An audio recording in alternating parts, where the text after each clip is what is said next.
दोस्तों नमस्कार। आज हम जनसंख्या वृद्धि के कारण, प्रभाव और जनसंख्या स्थिरीकरण के प्रयास हम देखेंगे। दोस्तों अगर 70 में फाइनल सिलेक्शन लेना है तो एटम बम्बई ज्वाइन कर सकते हैं।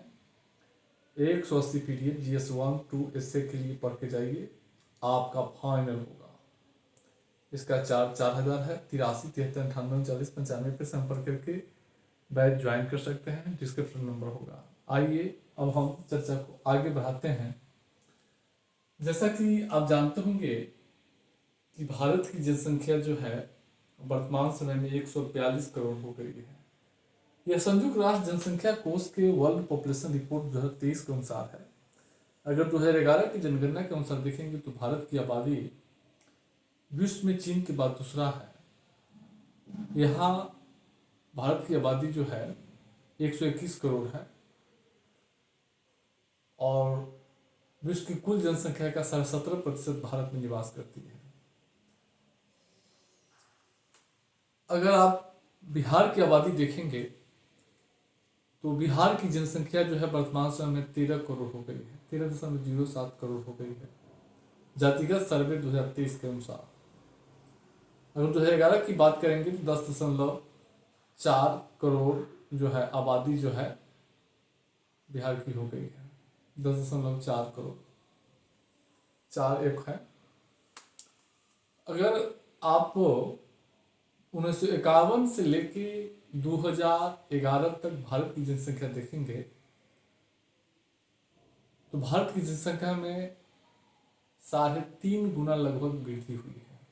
यानी 36 करोड़ 1951 में था, जो वर्तमान 2011 में बढ़कर वो 121 करोड़ हो गई है। बिहार की जनसंख्या 1951 में जितना था उससे 4.5 गुना बढ़कर आज 13 करोड़ हो गई है।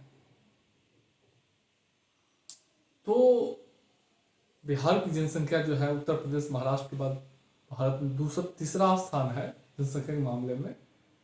तो तीसरा सबसे बड़ी जनसंख्या वाला राज्य बिहार है और भारत जनसंख्या के मामले में विश्व में प्रथम स्थान है। हालांकि 2011 की जनगणना के अनुसार दूसरा स्थान है चीन के बाद, लेकिन 23 में चीन से हम आगे बढ़ गए हैं 29 लाख। तो जनसंख्या में 1900 पिछले 75 वर्षों में भारत की जनसंख्या में 3.5 गुना और बिहार की जनसंख्या में 4.5 गुना की वृद्धि हुई है। तो आखिर इसकी क्या कारण है? जनसंख्या में वृद्धि के 2 ही कारण होते हैं। एक होता है निम्न मृत्यु दर में गिरावट और दूसरा है ऊंची जन्म दर, प्रजनन दर। अगर मृत्यु दर में गिरावट होगा और जन्म दर, प्रजनन दर ऊंचा होगा तो जनसंख्या वृद्धि होगा। भारत में अगर देखेंगे तो आज़ादी के बाद क्या हुआ है कि स्वतंत्रता के बाद राष्ट्रीय सरकार का गठन हुआ और राष्ट्रीय सरकार संविधान लागू हुआ। उसके बाद देश में सामाजिक आर्थिक क्षेत्र पर पर्याप्त व्यय किया गया। गरीबी उन्मूलन, स्वच्छता, बुनियादी सुविधाओं, सामाजिक न्याय पर खर्च किया गया, जिससे क्या हुआ है कि मृत्यु दर में गिरावट आ गई है। मानव विकास पर पर्याप्त ध्यान दिया गया था, आज भी ध्यान दिया जा रहा है, जिसके कारण मृत्यु दर में गिरावट हो गई है और जन्म दर ऊंची था ही वो बना रह गया, जिसके कारण जन्म दर क्या हुआ है कि जनसंख्या वृद्धि हो गई, विस्फोट की स्थिति पैदा हो गई। और 1951 में भारत में मृत्यु दर देखेंगे तो 27.4 प्रति हजार था। यानी 1000 में 27.4 लोग मर जाते थे, जो 17 में घट के 6.3 प्रति हजार हो गया है। शिशु मृत्यु दर 1951 में 146 था भारत में, जो 2019-21 में घटकर 35.2 हो गया है। अगर बिहार की बात करें तो बिहार में शिशु मृत्यु दर 1992-93 में 89.2 था, जो 2020 में घटकर 27 हो गया है प्रति 1000 जीवित जन पर। 1000 जन पर 5 वर्ष से कम आयु की मृत्यु दर बिहार में देखेंगे तो 1992-93 में 127.5 था, जो 2019-21 में घटकर 56.4 हो गया है। यानी मृत्यु दर में तेजी से गिरावट हुई है और जन्म दर जो है यथावत रहा है, जिसके कारण क्या हुआ कि जनसंख्या विस्फोट की स्थिति पैदा हो गई। जनसंख्या में जो है 3.5 गुना 4.5 गुना की वृद्धि हो गई। अगर प्रजनन दर देखेंगे, ऊंची जन्म दर भारत में 1961 में भारत में प्रजनन दर 6.11 प्रति महिला था, यानी एक दंपति 6 बच्चा जन्म देता था 1961 में। देखेंगे 1961 में जिस सब का भी जो है जन्म हुआ उसको 4 गो 5 गो भाई है, 6 गो 7 गो भाई होगा 6 गो 5 गो भाई होगा।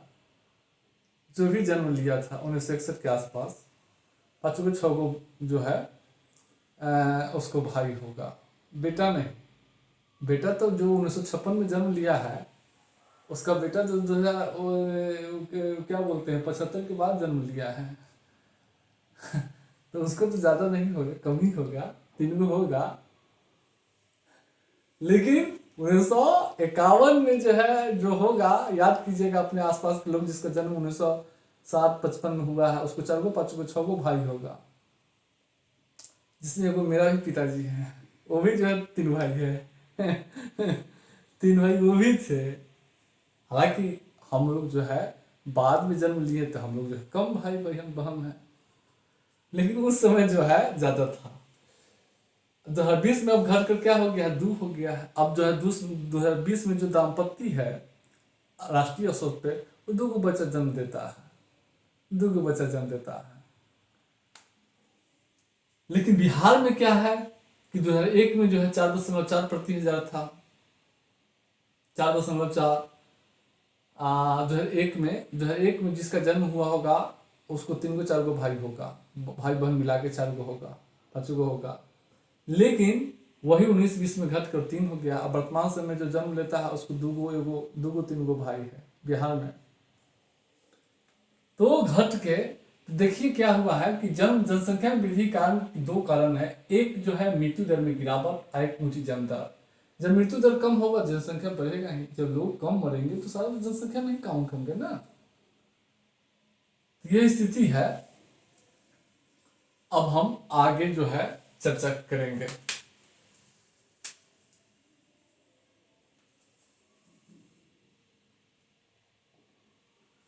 दूसरा है, अच्छा बिहार और भारत में मृत्यु दर में गिरावट के क्या कारण है। देखिए मृत्यु दर में गिरावट के कारण कई है। 1951 के बाद जो है देखे हैं कि भारत और बिहार में मृत्यु दर में गिरावट हो गई है, काफी गिरावट हुआ है, डाटा देख लिए हैं।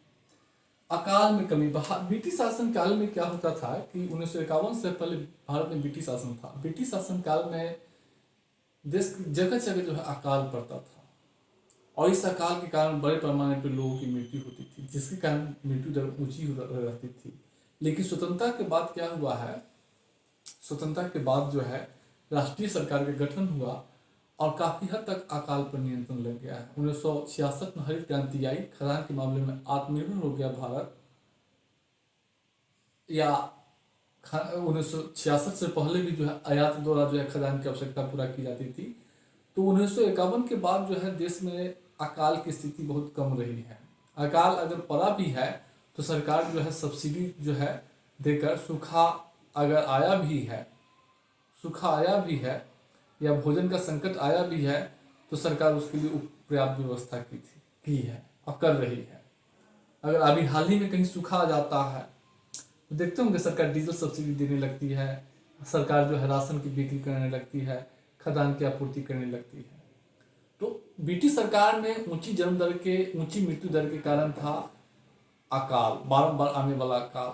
लेकिन आज़ादी के बाद, स्वतंत्रता के बाद इस अकाल पर नियंत्रण करने से मृत्यु दर में गिरावट आई है। दूसरा, महामारियों पर नियंत्रण।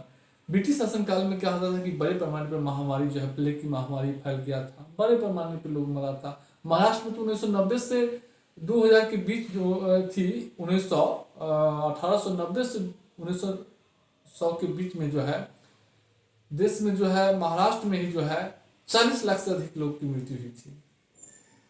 प्लेग की महामारी कारण जो है, जो पुणे में प्लेग फैल गया था, 1.5 लाख से अधिक लोग की मृत्यु हुई है। तो महामारी के कारण ब्रिटिश सरकार में बार आने वाली महामारी, हैजा, प्लेग, इन्फ्लुएंजा, इस सरकार में बड़े पैमाने पर लोगों की मृत्यु होती थी। लेकिन स्वतंत्रता के बाद क्या हुआ है कि काफी हद तक महामारियों पर भी, कोरोना का आया था, कोरोना महामारी अब ब्रिटिश शासन रहता तो भड़का लग जाता। लेकिन भारत सरकार जो है सराहनीय काम करके मृत्यु को जो है काफी हद तक कंट्रोल किया है। तो देखिए महामारी समाप्त नहीं हुई है, नियंत्रण में आने से मृत्यु दर में गिरावट हुई। मलेरिया और तपेदिक की व्यापकता। ब्रिटिश सरकार में मलेरिया के कारण बड़े पैमाने पर लोगों की मृत्यु होती थी। ब्रिटिश शासन काल में 1920वीं शताब्दी के चौथे दशक में भारत में होने वाले कुल मृत्यु में 16% मृत्यु जो है मलेरिया के कारण होता था। लेकिन आज़ादी के बाद काफी हद तक मलेरिया को नियंत्रित करने से क्या हुआ है कि मलेरिया से होने वाले मौत की रोक लगी है। वही हल तपेदिक की थी। तो बीमारी के कारण जो मृत्यु होती थी उस पर जो उन्नत स्वास्थ्य व्यवस्था के कारण उस पर कमी हुई है। शुद्ध पेयजल की आपूर्ति। स्वतंत्रता के बाद देखे हैं कि शुद्ध पेयजल की आपूर्ति बढ़ी है, इससे भी बीमारियों को रोकथाम में सहायता मिली है। शिक्षा और चिकित्सीय सुविधा का विस्तार हुआ है।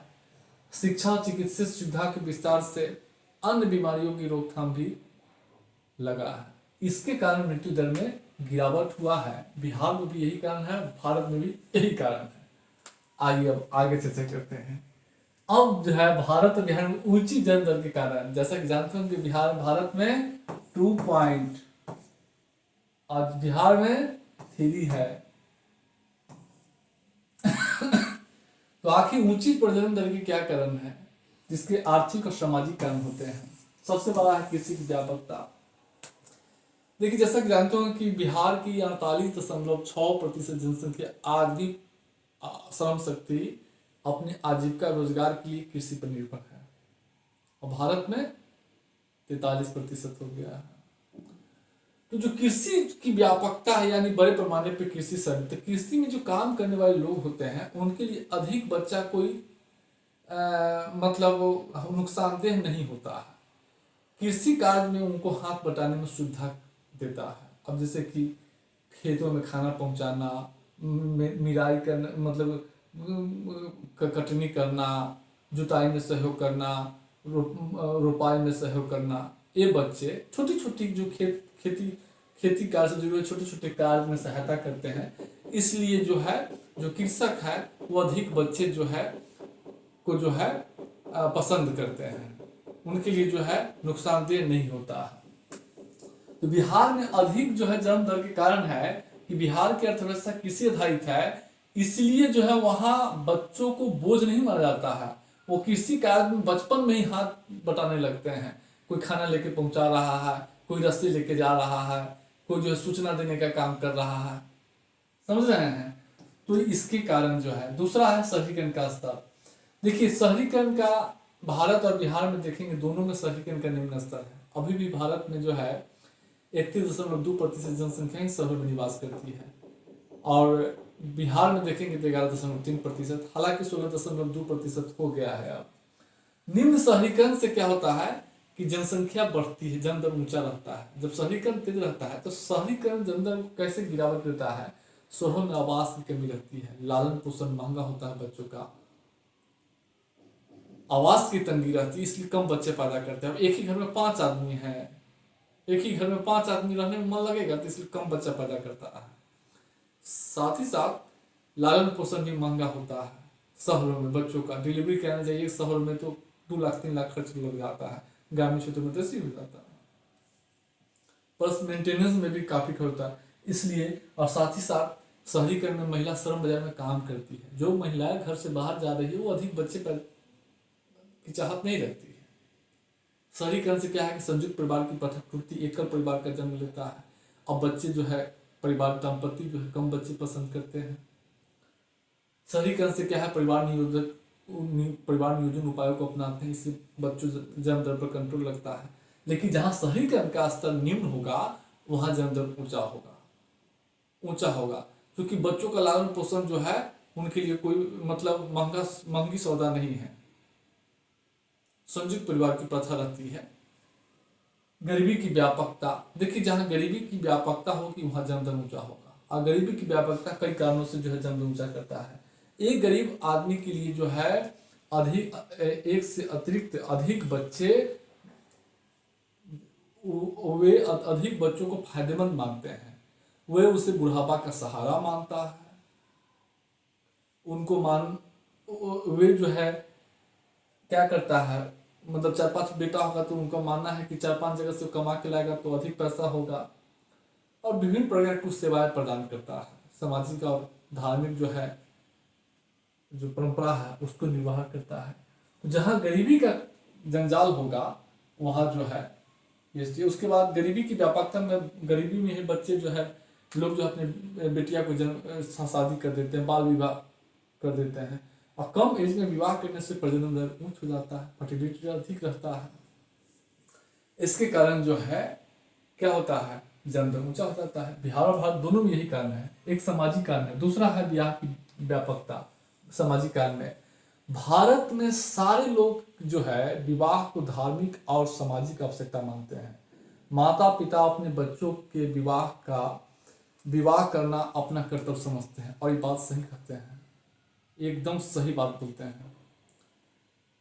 माता पिता तो नाक पर दम कर देता है शादी के लिए, नाक पर दम कर देता है, ऐसा नाक पर दम करता है कि हम आपको क्या बोले।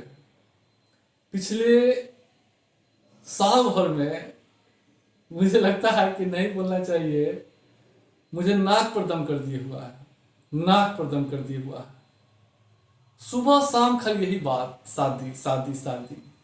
कि माता पिता सही में जो है, माता पिता बच्चों की विवाह करना अपना कर्तव्य समझते हैं। ये बिल्कुल सटीक है, मैं इसका सामना कर रहा हूँ।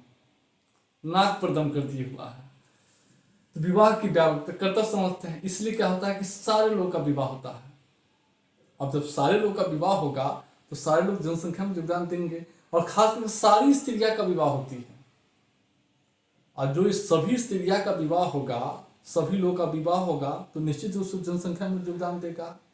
जनसंख्या में नियंत्रण तभी लगेगा जब कुछ पुरुष विवाह न करे, कुछ स्त्रियां विवाह न करे। लेकिन भारत में ऐसा और बिहार में ऐसा नहीं लगता है, या शादी करने की सबकी इच्छा है, सबकी इच्छा रहती है। अगर काफी हद तक कुछ स्त्रियां अगर विवाह न करे तभी जो है जन्म दर पर कंट्रोल लगेगा, समझ रहे हैं। लेकिन हाल फिलहाल में भारत में ऐसी स्थिति नहीं है कि कोई स्त्री या पुरुष जो है बिना शादी के रह जाए। वो अलग बात है, कुछ लोग रह जाते हैं, लेकिन जब तक माता पिता रहेगा तब तक बड़ा मुश्किल है। तो इतना तंग करेगा कि आपको करना ही पड़ेगा शादी। बाल विवाह, भारत में विवाह की कम आयु। देखिए, विवाह भारत में आज भी जो है लड़की की विवाह की आयु जो है 18 वर्ष है। 18-19 वर्ष में शादी होने से क्या होता है, प्रजनन दर जो है, जनन क्षमता अधिक होती है, जिसके अधिक बच्चे पैदा होते हैं। तो कम उम्र में विवाह का भी ऊंची जन्म दर के कारण है। तीसरा शिक्षा का अभाव। भारत में जैसा कि जानते होंगे अभी भी 1/3 लोग निरक्षर है, और बिहार में देखेंगे तो आधी आबादी जो है अभी भी निरक्षर है। जनगणना 2011 के अनुसार 51.5% महिलाएं ही शिक्षित है बिहार में, साक्षर है। यानी कहने का अर्थ है कि 49.5% महिला भी निरक्षर है। अब क्या है, शिक्षा के अभाव के कारण क्या होती है, शिक्षा निरक्षर है। अब शिक्षा के अभाव के कारण क्या होती है कि जो है लोग कम उम्र में ही जो है विवाह हो जाता है। अब शिक्षा कैसे जो है जन्म दर को कम करता है। अगर बच्ची में या महिला पुरुष शिक्षित है तो शिक्षा प्राप्त करने में, उच्च माध्यमिक शिक्षा प्राप्त करने में अधिक समय लग जाता है। 22 वर्ष, 23 वर्ष, 25 वर्ष हो जाता है। जहाँ 18 वर्ष में विवाह होना है वहाँ शादी 25 वर्ष में हो रहा है। तो जो अधिक उम्र में शादी होगा, क्योंकि पढ़ाई लिखाई कीजिएगा तो ऑटोमेटिक शादी का एज बढ़ जाता है। 24-25 तो आम हो गया है अब, मैं लड़कियों की, लड़का का तो 32-35 40 तक पहुंच गया है, 42 तक पहुंच गया दोस्तों, 40 तक पहुंच गया, मत पूछिए। 38-39 अब बहुत लोगों का तो शादी होना बंद हो गया है। अब 42-43 में कौन शादी करेगा। तो एक बहुत ही कॉमन समस्या हो गई है। अब बेटी वाला भी आना बंद ही हो गया है।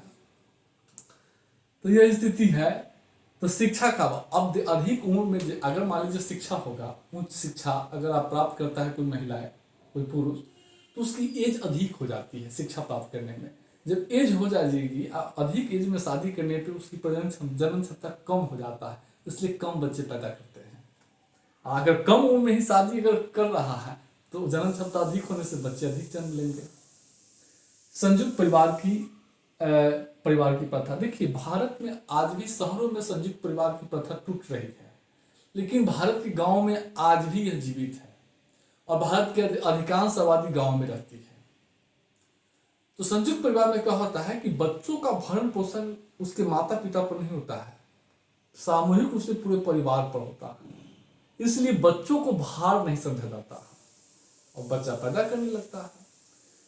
अधिक बच्चे भार तब होगा जब आप उसका मेंटेनेंस करेंगे, लेकिन अंतर परिवार के सारे लोग जो है मेरे सामूहिक रूप से उसका जो है भरण पोषण कर रहा है, तो फिर एक आदमी पर जिम्मेदारी नहीं आती है, पैदा करते रहता है। सामाजिक और धार्मिक अनुशासन, भारत में कुछ ऐसे संस्कार है जो पुत्रों के द्वारा ही प्राप्त किए जाते हैं, जैसे कि मुखाग्नि, बुढ़ापे का सहारा, कुछ ऐसे सामाजिक धार्मिक संस्कार है जो पुत्र के द्वारा प्राप्त, लोग पुत्र के चाहत में जो है बच्चे जन्म देने लगते हैं, ये भी कारण है। और संपत्ति निरोधक उपायों का सीमित उपयोग, आज भी ग्रामीण क्षेत्रों में परिवार नियोजन संबंधी उपाय जो है सीमित उपयोग करते हैं, क्योंकि साक्षरता कम है, उपलब्धता कम है, इसलिए लोग इसकी उपयोगिता कम करते हैं।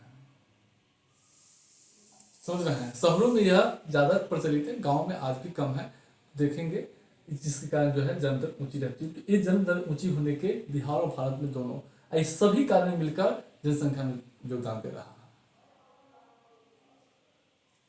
अब हम आगे चर्चा करते हैं। दूसरा है जनसंख्या वृद्धि से उत्पन्न चुनौती।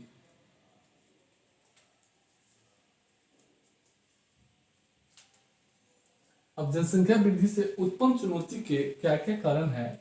एक है जनसंख्या स्थिरीकरण लक्ष्य प्राप्त करने में। देखिए, जनसंख्या नीति 2045 के अनुसार जनसंख्या स्थिरीकरण लक्ष्य प्राप्ति का जनसंख्या स्थिरीकरण प्राप्ति का लक्ष्य रखा गया है, लेकिन अधिक जनसंख्या कारण क्या है, जनसंख्या वृद्धि के कारण क्या हुआ है, इससे प्राप्ति में बाधा है। सतत विकास लक्ष्य प्राप्ति में बाधा। देखिए, सतत विकास में सामाजिक आर्थिक क्षेत्रों में मानव विकास में मुख्य रूप से शिक्षा, स्वास्थ्य, गरीबी उन्मूलन, ऊर्जा की उपलब्धता, खाद्य सुरक्षा, इन सब जो है लक्ष्य प्राप्ति करने का लक्ष्य रखा गया है, प्राप्ति करने के 2030 तक। यानी शून्य गरीबी, शून्य भूखमरी, उन्नत स्वास्थ्य व्यवस्था, उन्नत शिक्षा, वहनीय ऊर्जा, उन्नत जीवन स्तर। लेकिन अधिक जनसंख्या के कारण क्या होता है, शिक्षा, स्वास्थ्य, जीवन स्तर पर दबाव पड़ता है, जिस कारण इसकी प्राप्ति में बाधा है। भूखमरी जो है बढ़ता है। अभी तो ग्लोबल हंगर इंडेक्स का रिपोर्ट आया है, कितना भूखमरी है भारत में, देख रहे हैं।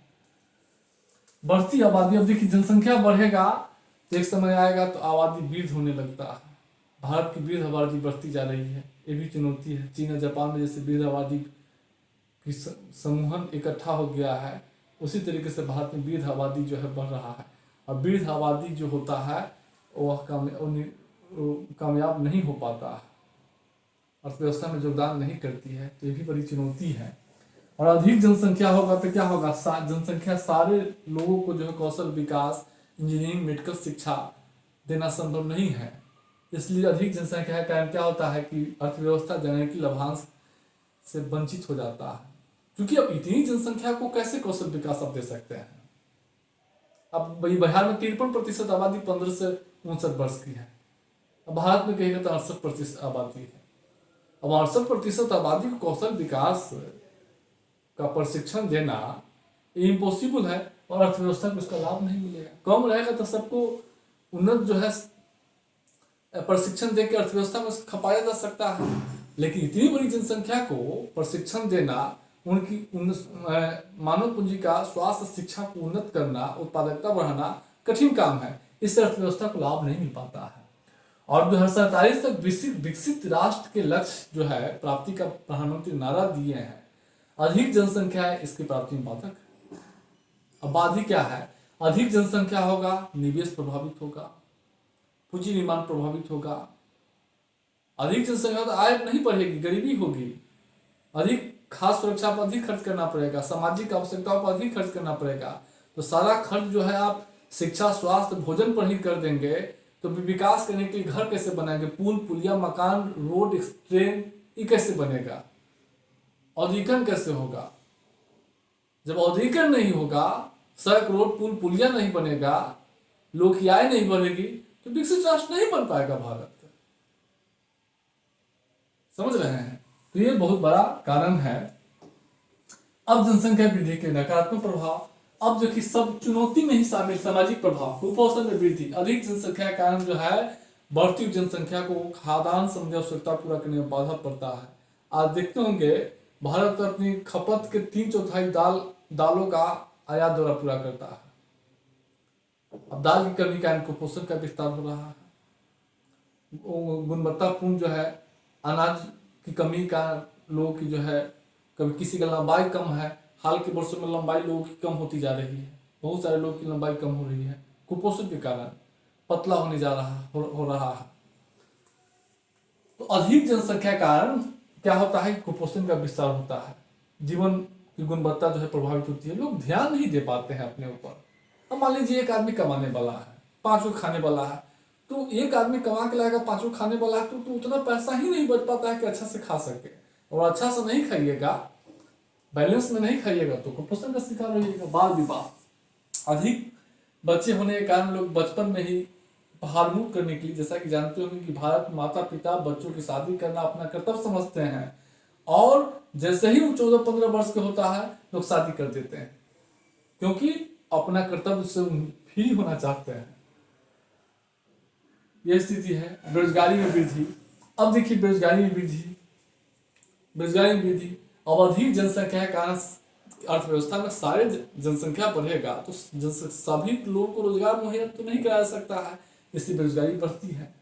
और बेरोजगारी बढ़ेगी तो वही क्या होगा, लोग पैसा के लिए छीना झपटी, स्नैपिंग करेंगे, स्नेचिंग करेंगे, छीना झपटी करेंगे, डकैती करेंगे, लूटमार करेंगे, दंगा फसाद करेंगे,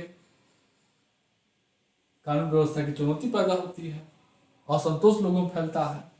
पर्यावरणीय प्रभाव, अधिक जनसंख्या के कारण क्या होता है कि वायु जल प्रदूषण फैलता है। अब शहरों में अधिक जनसंख्या के कारण भीड़ भाड़, वायु जल, कृषि क्षेत्रों में अधिक उत्पादन करने के लिए रासायनिक कीटनाशकों उर्वरकों का प्रयोग किया जाता है, जिससे भूमि की अम्लीयता क्षारता बढ़ता है, अधिक सिंचाई किया जाता है, भूमि की उपजाऊपन शक्ति प्रभावित होती है, भूमिगत जल जो है प्रदूषित होता है, वायु प्रदूषित होता है। धान की खेती करने का क्या होता है, मीथेन गैस का उत्सर्जन होता है, प्राकृतिक संसाधनों पर दबाव पड़ता है। ग्रीन हाउस, अधिक जनसंख्या के कारण गरीबी होगी तो लोग जो है स्वच्छ ईंधन का कम उपयोग करेंगे, उपले, लकड़ी, कृषि अपशिष्टों का उपयोग करेंगे जलावन में, जिस कारण green house GHG, carbon dioxide का उत्सर्जन होता है। साफ सफाई और स्वच्छता की चुनौती, एक रूम में एक आदमी है, 10 आदमी रहेंगे, तो साफ सफाई दोनों में अंतर नहीं रहता है।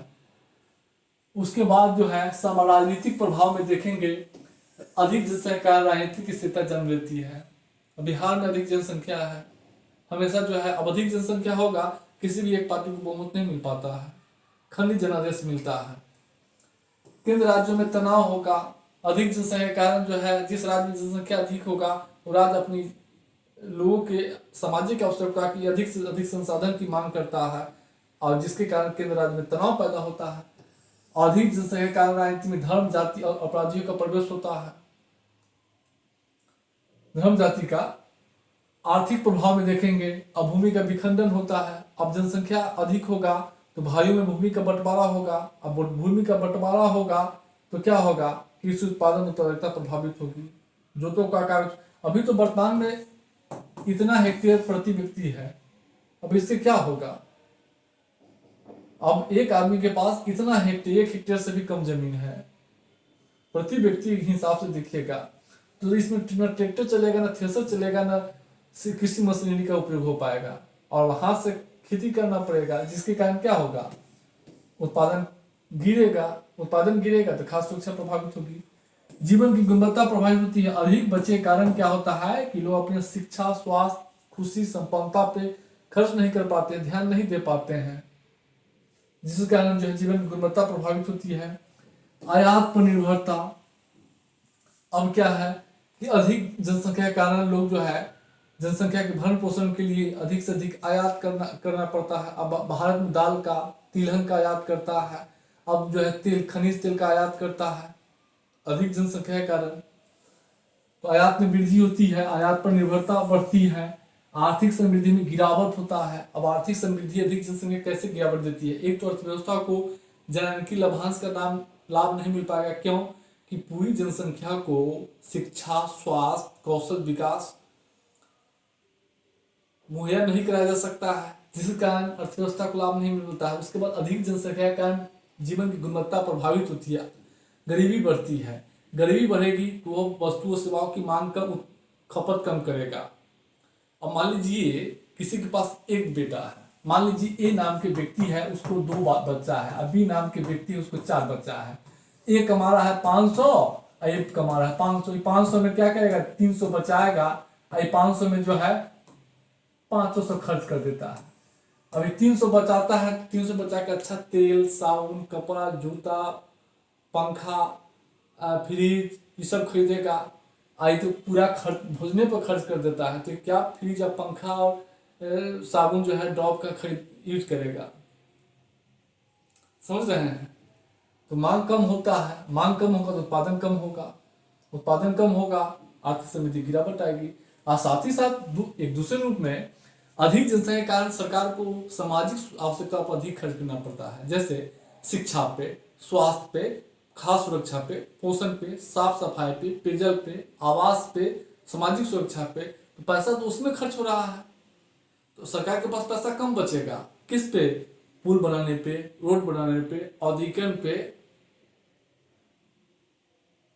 औद्योगिकरण करने पे। और जब इस पर कम खर्च होगा तो स्वाभाविक है कि आर्थिक समृद्धि, उत्पादन कम होगा, उत्पादन कम होगा तो आर्थिक समृद्धि गिरावट होगी। अगला है पूंजी निर्माण पर असर। अधिक जनसंख्या के कारण पूंजी निर्माण पर असर पड़ता है, लोग बचत पर प्रभावित होता है। अब मान लीजिए जो है ए बी है, ए कमाता है 500, तो ई जो है 200 खर्च करता है, 300 बचत करके बैंक में रखता है, बी पूरा खर्च कर देता है। अगर मान लीजिए सबके पास अधिक जनसंख्या है तो लोग तो सब अपने खर्च कर देगा, बचत रहेगा नहीं, जिसके कारण क्या होगा? पूंजी निर्माण नहीं हो पाएगा। आप जो बैंक में पैसा रखते हैं वही बैंक क्या करता है? दूसरे क्षेत्रों को ऋण देता है, औद्योगिक क्षेत्रों को पूंजी निर्माण का काम करता है। आगे जो है जनसंख्या वृद्धि को प्रभावित करने वाला कारक क्या है? अशोधित जन्म दर, कुल प्रजनन दर, परिवार नियोजन संबंधी उपाय, जीवन के जन्म के बीच अंतराल, विवाह के समय आयु। अब देखिए अशोधित जन्म दर कम होगा तो जनसंख्या वृद्धि कम होगी, प्रजनन में कम होगा तो जनसंख्या वृद्धि कम होगी। ठीक इसकी विपरीत कर लीजिए, परिवार नियोजन संबंधी उपाय अगर अधिक से अधिक पहुंच, परिवार नियोजन संबंधी उपायों तक लोग की अधिक से अधिक पहुंच होगी तो जन्म दर कम होगा। और जन्म के बीच विवाह, जन्म के बीच अंतराल, अगर 2 बच्चों के बीच 2 साल 4 साल का अंतर है तो कम बच्चे पैदा होंगे। लगातार हर साल अगर जन्म होगा ज्यादा बच्चा होगा। अब विवाह के समय आयु ज्यादा होगा तो बच्चे कम होंगे। अधिक उम्र में विवाह करने पर जनन क्षमता कम हो जाती है, जिस कारण बच्चे कम पैदा होते हैं या देरी से पैदा होता है। अब अगला है जनसंख्या स्थिरीकरण। देखिए जनसंख्या स्थिरीकरण तब होता है जब प्रजनन दर 2.1 हो जाए। इसको जनसंख्या में शून्य वृद्धि का चरण भी कहा जाता है। अगर भारत में जनसंख्या स्थिरीकरण की ट्रेंड देखेंगे तो 1991 में प्रजनन दर 6.11 था, 2020 में घटकर दो हो गया है। 1981 के बाद भारत में जनसंख्या के दशकीय वृद्धि दर में गिरावट हुई है। 1991 में वृद्धि दर 24.66 था, 2011 में घटकर 17.72 हो गया। यानी जन्म दर में जनसंख्या स्थिरीकरण की ओर भारत बढ़ रहा है। बिहार में देखेंगे तो 2011 से ही बिहार में जनसंख्या की दशकीय वृद्धि दर में गिरावट शुरू हो गई है। 2001 में जनसंख्या वृद्धि की दशकीय वृद्धि दर थी, जनसंख्या की दशकीय वृद्धि दर 28.6%, 2011 में घटकर 25.4 हो गया है। 2001 में प्रजनन में 4.4 था, 2020 में घटकर बिहार में 3 हो गया है। यानी जनसंख्या स्थिरीकरण के लिए बिहार भी जो है आगे बढ़ रहा है, यह प्रवृत्ति दिखाना होगा। उसके बाद जो है जनसंख्या स्थिरीकरण के लिए क्या प्रयास किया गया है। अभी हाल ही विवाह के आयु में वृद्धि का विधेयक जो है संसद में प्रस्तुत किया गया है। अब लड़की की विवाह की आयु 18 से 21 किया जाएगा। इससे जन्म दर में गिरावट होगा। जब ज्यादा एज में लड़की की विवाह होगी ना, ऐसे ही जन्म क्षमता कम हो जाती है। जन्म क्षमता कम है तो लड़की को बाजार में भेज दीजिए, ऑटोमेटिक कम हो जाएगा। बिहार में कैसे कम हुआ है, 4 से सीधे 3 कैसे हो गया है? क्योंकि श्रम बाजार में महिलाएं इंटर की है और उसके बाद राष्ट्रीय परिवार नियोजन कार्यक्रम 1952 में राष्ट्रीय परिवार नियोजन कार्यक्रम की शुरुआत की गई। इसके तहत जो है ऑपरेशन गर्भ निरोधक उपाय को बढ़ावा दिया जा रहा है। जनसंख्या स्थिरीकरण कोष 2001 में गठित की गई है। इसके तहत जो है गर्भ निरोधक उपायों को जो है सहायता दिया जाता है, बढ़ावा दिया जाता है। राष्ट्रीय जनसंख्या आयोग का 2003 में गठन किया गया है। राष्ट्रीय स्वास्थ्य नीति 2017 में प्रजनन दर 2025 तक 2.1 करने का लक्ष्य रखा गया है। अभी बजट 24-25 में भारत में जनसंख्या स्थिरीकरण के लिए जनसंख्या से उत्पन्न चुनौतियों पर विचार करने के लिए एक उच्च स्तरीय कमेटी के गठन का प्रस्ताव किया गया है 24-25 के बजट में। और देश के 146 जिलों में जनसंख्या स्थिरीकरण के लिए मिशन परिवार विकास की शुरुआत की गई है, जिसमें बिहार भी शामिल है 7 राज्यों में। अब हम लोग देखिए बिहार सरकार जनसंख्या स्थिरीकरण के लिए क्या प्रयास कर रही है। बिहार सरकार की अलग रणनीति है और सामाजिक आर्थिक महिलाओं के सामाजिक आर्थिक उत्थान को उन्नत करके वह जनसंख्या स्थिरीकरण प्राप्त करना चाह रही है। अब इसके लिए क्या है, बिहार सरकार सीधा मानना है कि महिलाओं को शिक्षित किया जाए, महिलाओं को रोजगार में लगाया जाए। जब महिलाएं घर से बाहर जाएगी ऑटोमेटिक जन्म स्थिरीकरण प्राप्त होगा। तो बालिका शिक्षा, उसके बाद श्रम बल में महिलाओं की भागीदारी बढ़ा रही है। सरकारी नौकरी में, पंचायती राज संस्थाओं में महिलाओं को आरक्षण दिया गया है। जीविका के माध्यम से महिलाओं के आर्थिक उत्थान किया जा रहा है। नगरीकरण को बढ़ावा दिया जा रहा है। जब देखिए नगरीकरण अगर होगा तो फिर प्रजनन जो है दर में गिरावट आएगा, जनसंख्या स्थिरीकरण होगा। तो सरकार जो है नगरीकरण को बढ़ावा दे रही है, स्वास्थ्य व्यवस्था को मजबूत किया जा रहा है और इन सब से सरकार का मानना है कि इससे क्या होगा, जन्म दर में गिरावट होगा। सही में राज्य सरकार का प्रयास सही है। 2001 में जहां प्रजनन दर 4.4 था, 2020 में 3 हो गया है। हमको लगता है कि 25 में वह 2.34 हो जाए। जल्द ही बिहार में जो है आपको जन्म दर में गिरावट देखने को मिलेगी। ये स्थिति है। तो आप इस वीडियो को देखिएगा, बाकी हम आगे चर्चा करेंगे।